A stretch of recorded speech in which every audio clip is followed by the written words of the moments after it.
Vamos lá, gente. Muitas pessoas têm um problema grave e constante, que é a dor na coluna. Algumas começam a adivinhar, falam, eu acho que é minha hérnia, mas nunca nem fizeram um exame para saber se tem hérnia. Gente, hérnia de disco é coisa séria. E ó, esse é um problema que acontece quando o núcleo gelatinoso de um disco vertebral, nossa coluna ela tem vários disquinhos, né? Ele se desloca. A gente vai ver isso na prática, porque algumas hérnias de disco não são daquelas que causam sintomas, são ali quietinhas, silenciosas. Outras podem irritar os nervos que estão próximos e aí resultar em dor, dormência, não é? Às vezes irradia para a perna, fraqueza, às vezes é no braço também. Enfim, hoje a gente vai descobrir um pouco mais sobre esse assunto, conversando com o neurocirurgião Vanderlei Cerqueira de Lima, que já está aqui. Seja bem-vindo, doutor. Gostei que você trouxe aqui um monte de Obrigado pelo convite de vocês. Vamos fazer uma cirurgia aqui, ao vivo? Não dá. Isso aqui são modelos. Mentira? Não dá também? Não dá também. Mas olha aqui, quanta coisa legal pra gente aprender. Vamos primeiro começar aqui mostrando a coluna, porque eu estava falando que é essa parte gelatinosa, né? Entre os discos. O que é o disco? Bom, a coluna primeiro é uma sustentação. Tá. É um eixo nosso, composto de várias vértebras, que são a parte de osso, e entre cada vértebra existe uma estrutura chamada disco, que é um tecido gelatinoso, bem no meio dele, bem no meio dessa região. Assim, como a gente bem vê está aqui. vendo aqui. Tá? Seria esse transparente. Isso, mas só que ele é mais gelatinoso no seu interior. Imagina aquele chiclete que tinha um gelzinho dentro. Um babalu. Babalu. Né? Então, por fora ele é mais rígido e por dentro ele é mais gelatinoso. Então, se aquilo rompe, vai sair da posição natural que tem que estar na coluna. E se sair, ou ele vai para frente, ou ele vai para trás. A preocupação é quando vai para trás, na região cervical. Na região lombar também ele vai mais posterior e lateral. Então, saindo daquela posição, vai evoluir numa coisa que nós chamamos hérnia de disco.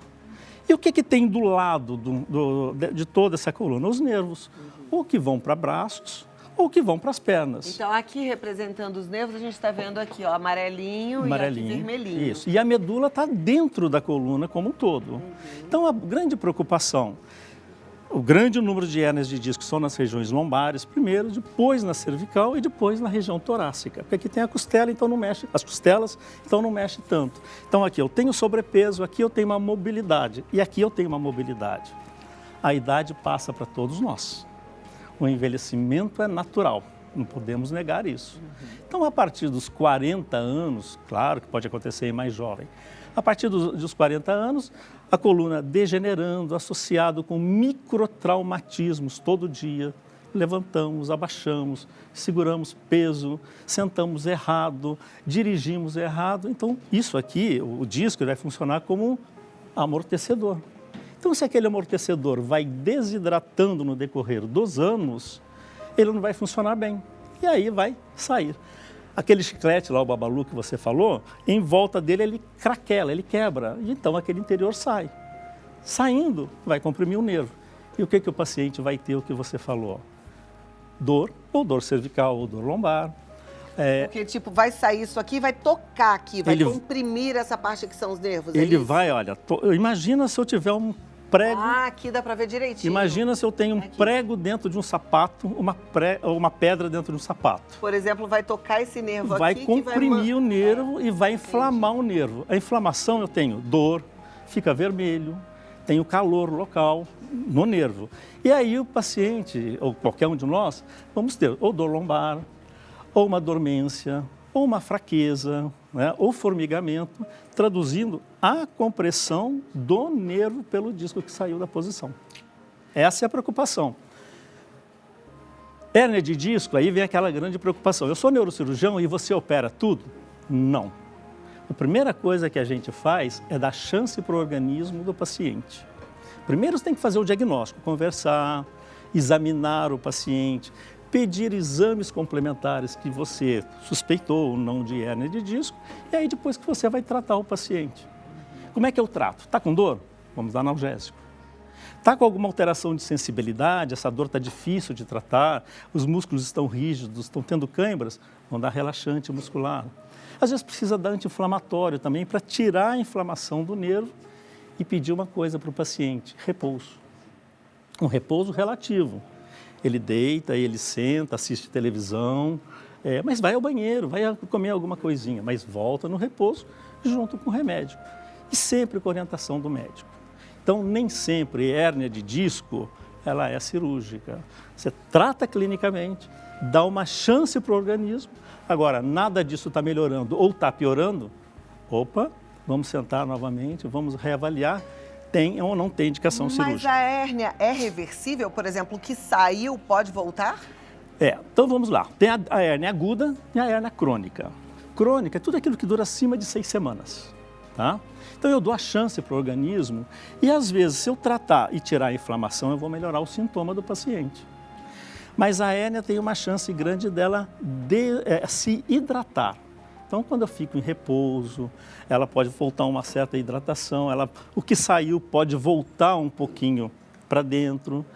Às vezes nem sempre, né? Mas se a coisa está piorando, o paciente está reclamando, está tendo dificuldade de força, formigamento, o exame neurológico está alterado, então aí a gente pensa na segunda etapa, sempre dando chance para o paciente em primeiro lugar. Perfeito. Agora, as pessoas antigamente tinham um pavor de cirurgia na coluna, né? Era uma cirurgia que assustava. E hoje a gente sabe que existem técnicas minimamente invasivas e que dão uma certa tranquilidade para o paciente. E é uma cirurgia que tem um nível de sucesso grande, né, doutor? Sim, sim. O mito ainda continua. Eu recebo todo dia no consultório, às vezes, pacientes que a primeira vez que você, às vezes, tem que indicar a cirurgia, nem sempre é a primeira, mas quando eu tenho que indicar, ele vacila. Mas eu vou ficar numa cadeira de rodas, eu vou usar bengala? A gente sabe que a primeira coisa você tem que instruir o paciente, esclarecer o paciente. E aí, a partir do momento que eu tenho a cirurgia, escolher a melhor técnica que o cirurgião tem habilidade em lidar. Ou é uma cirurgia aberta, ou é uma cirurgia minimamente invasiva, ou é uma cirurgia endoscópica, ou é uma cirurgia com robótica que está vindo hoje aí. Então tem N técnicas. Então o profissional ele tem que estar adaptado com aquela técnica, aquilo que ele sabe fazer melhor, atualizado e oferecer o melhor para cada caso do paciente. Né? Então isso é importante a gente saber. Não é sair operando qualquer técnica. Você tem que escolher, tem que individualizar o paciente. Maravilha. E o paciente precisa escolher um bom profissional, né? E que tem essa troca aí interessante. E o paciente, acima de tudo, ele tem que concordar. Porque hoje em dia existe um consentimento assinado. Ah, vamos operar. Não, ninguém leva um paciente para o centro cirúrgico se ele não foi esclarecido, a família não foi esclarecida e ele assinou que concordou com aquele procedimento cirúrgico. Perfeito. Doutor Vanderlei, eu estou vendo aqui que, bom, a gente tem esse modelo lindo, aí temos esses aqui que são mais repartidos. Agora, aqui a gente tem equipamentos de cirurgia. Nós falamos lá na cirurgia que existem várias técnicas, tá?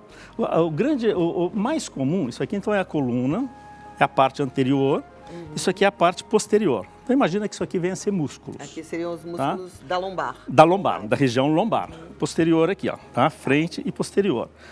O disco, geralmente, ele sai, aqui está um pouco lateral, mas ele sai mais posterior e lateral. Tá. Então, existe uma técnica chamada microcirurgia para hérnia de disco, que você faz via posterior.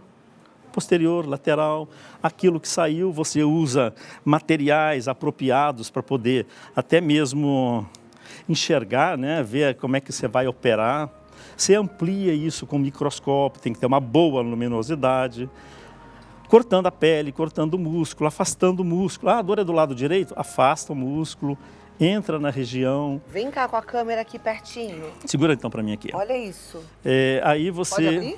Pode abrir? Pode, isso aí é maleável. Olha lá. Aí você coloca instrumentais cirúrgicos de acordo, olha lá, no espaço, né?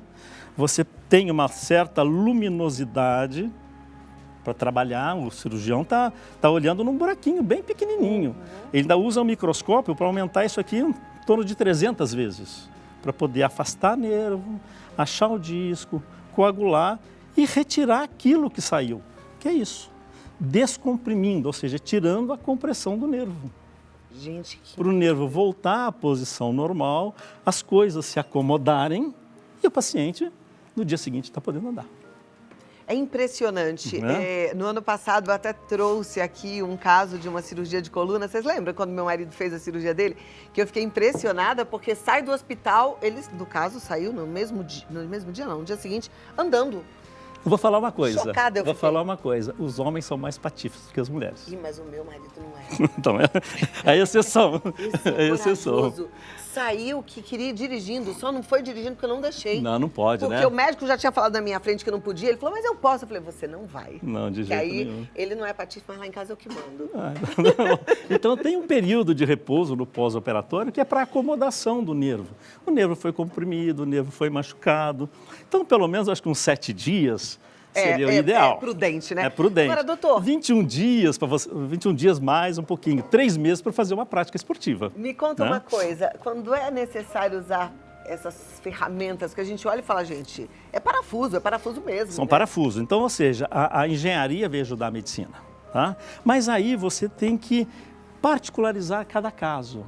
Então, tem aquele paciente que tem aqui, ó, vou dar um exemplo para vocês. Isso aqui é a coluna, isso aqui é a vértebra. A vértebra ela vai desgastando, vai degenerando. Então, às vezes, a coisa fica totalmente apertada. Aperta nervo do lado direito, do lado esquerdo, tem dormência e queixa dos dois lados. E se surgiu uma hérnia, alguma coisa não estava boa lá na sua evolução, alguma coisa já estava ficando um pouquinho instável. Então, se estava instável, o que você tem que fazer? Estabilizar. Aí que entra a cirurgia, que é um pouquinho mais ampla, que às vezes você tem que abrir a parte posterior, achar o que está comprimindo, ou tudo que estão comprimindo os nervos, e aí, igual um muro. Se você tira 1 ou 2 tijolos, o muro pode cair. Então, o que você vai fazer? Aí a cirurgia ela torna-se um pouco mais agressiva. Aí você vai colocar o que nós chamamos de parafusos transpedículo. Tá? Que você coloca parafusos superior, inferior, às vezes tem que colocar vários, tanto à direita quanto à esquerda, e eventualmente, né, fazer a fixação, ou seja, estabilizar, colocar as hastes metálicas. Estou colocando aqui, mas o parafuso vai lá dentro da vértebra, tá? E aí você tem que travar. Por quê? A instabilidade é que ajudou A causar causar a hérnia de disco também. Agora, uma As cirurgia dessas que microinstabilidades. coloca parafuso, etc., já não é minimamente invasiva? Não, existe a minimamente Existe? invasiva. Através de endoscópios, você faz através da pele, sempre usando raio-x na sala. Ai, gente, é demais, né? Como a tecnologia nos ajuda, né, doutor? A tecnologia vem nos ajudar em todos os sentidos. Eu sou fã, ou seja, neuronavegador, radioscopia. Radioscopia é o raio-x intraoperatória. Quando você vai colocar parafuso, você não vai colocando parafuso só sabendo a anatomia. Você monitoriza os nervos da perna, você monitoriza a medula e você capta aqui no córtex que quando você coloca o parafuso, você tem que saber a anatomia, tem que saber o raio-x e não pode lesar nervo. Olha. Então você tem que ter uma Quem monitorização. diria que o senhor ia fazer medicina para virar um engenheiro do corpo? Não é todo um povo. Não é verdade. No Tem, final tem das até contas, assessor não é? de materiais Máximo que nos isso, ajuda, porque que é o no final Alex. das contas é um, né? Vai ali, mexe ali. A gente brinca, porque Muito cirurgia de legal. coluna, eu sempre falo, é uma terra de ninguém quase.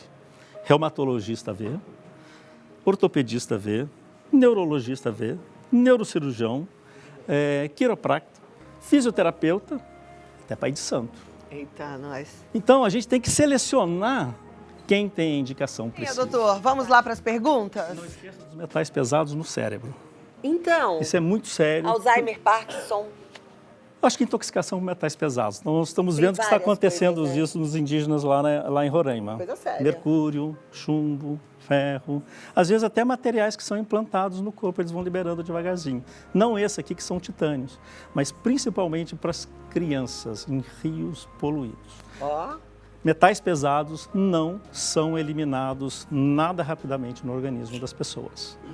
Leva a déficit e déficit cognitivo extremamente importante. caramba, será que esse número aí de casos aumentados é por conta de metais pesados, hein? De um monte de São doença? vários fatores. Eu sempre uso uma frase, aliás, não é uma frase, eu acho que qual que é o sexo mais resistente, o sexo forte que todo mundo fala?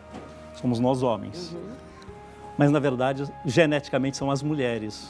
Porque o homem, ele tem um cromossoma X e um Y. A mulher tem 2X. Um X protege o outro.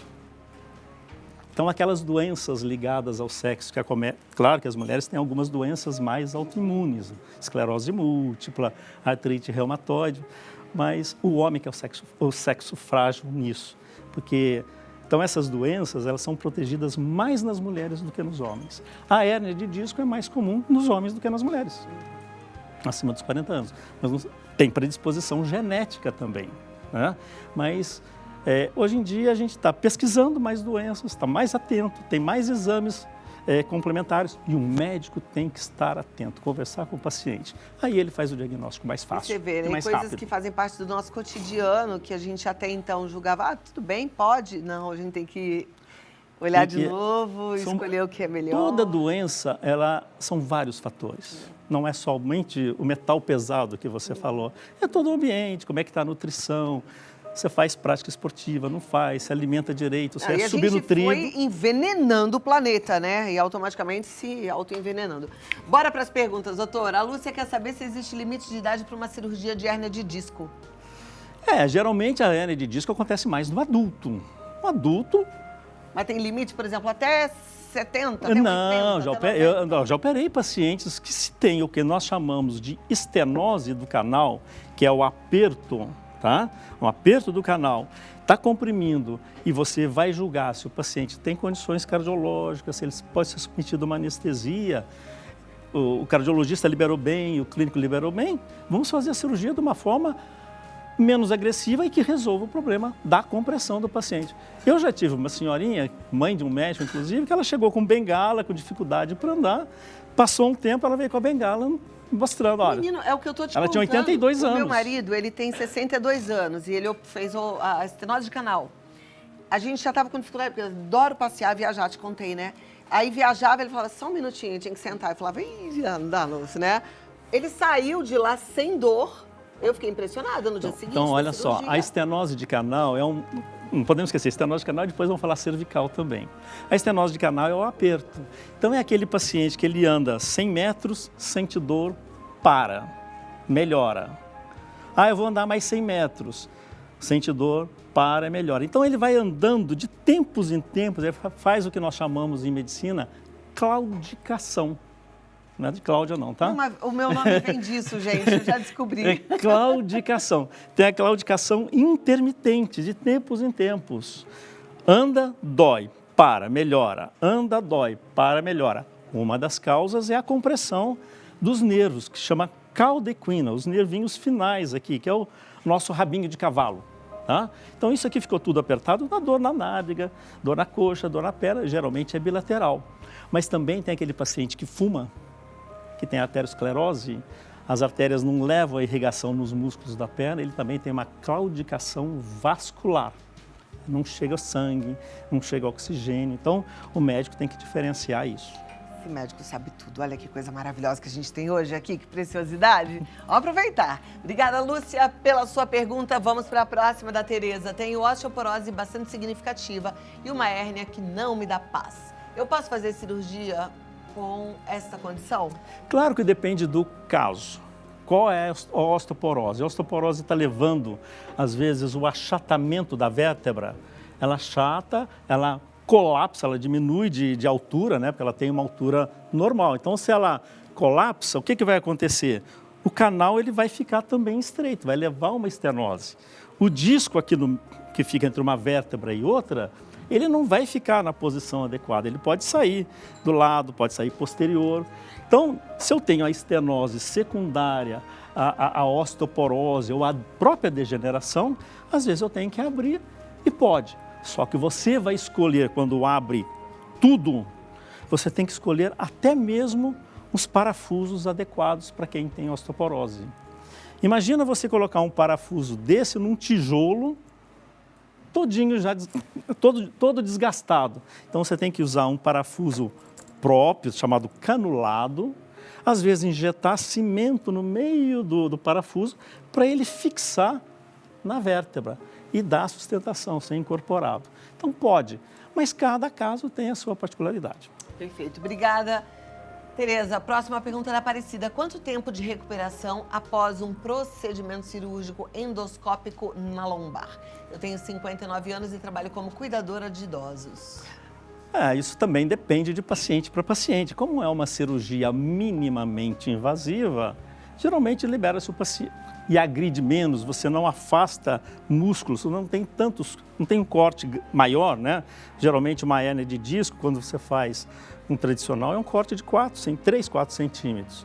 O percutâneo não, você vai furando a região para chegar à região, aí depois você entra com endoscópio, que não está aqui, o Alex queria trazer, mas não veio, né? Então, através de vídeo, você vai tirando aquele disco que estava comprimindo o nervo, né? E aí o paciente pode sair no dia seguinte.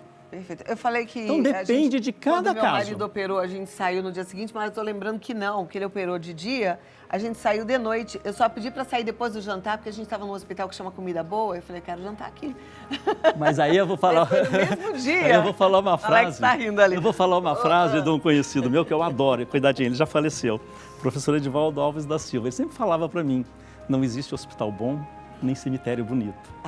O melhor lugar é em casa. É em casa, Mas olha, a comida desse era boa. Deixa eu pegar aqui sua fichinha. Tem uns agora que estão investindo nessa coisa da hotelaria, né? Todos. Tem uma comidinha boa, não vou fazer propaganda. Mas eu sempre me preocupo. Não é a comidinha, não é a televisão, não é a recepção. É a qualidade médica, claro. É a qualidade médica e o que está atrás do palco. Tá? Isso que é fundamental. São os profissionais. Eu só dou uma brincada aqui para dar uma relaxada. Não, mas eu sou crítico nisso também. Eu sou muito crítico. A gente precisa dar uma relaxada. Porque... esse é o melhor hospital. Não. Melhor lugar é em casa. É com toda certeza. Cheirinho de casa, o travesseiro de casa, o banheiro de casa, a cama de casa. É isso mesmo. Tudo isso. Agora é o seguinte, Dr. Vanderlei Cerqueira de Lima, ele está no Instagram como Dr. Vanderlei Cerqueira de Lima, tudo juntinho, é com W, tá? Y no final. E o contato dele, que você pode me mandar aí uma mensagem, marcar uma visita, vai conversar pessoalmente, né? Vai conhecer exatamente qual é o seu caso. Sintomas, eles sempre servem como alerta. Então, você não pode, não precisa, não deve conviver com uma dor. Ai, tá doendo, eu tô com isso há tanto... Gente, não faz sentido. Doeu é assim, ó, é pra você parar, para dar uma olhada no que está acontecendo. O ser humano não foi feito para sofrer. Com certeza. E o telefone é o 11 30 33 59 21. 30 33 59 21. Certo? Doutor, Cláudio, obrigado. Amei recebê-lo, já tinha te conhecido pelo Bendita Hora, pelos corredores, a gente conversava bastante. Mas foi uma alegria tê-lo Com certeza, comigo Cláudia. hoje.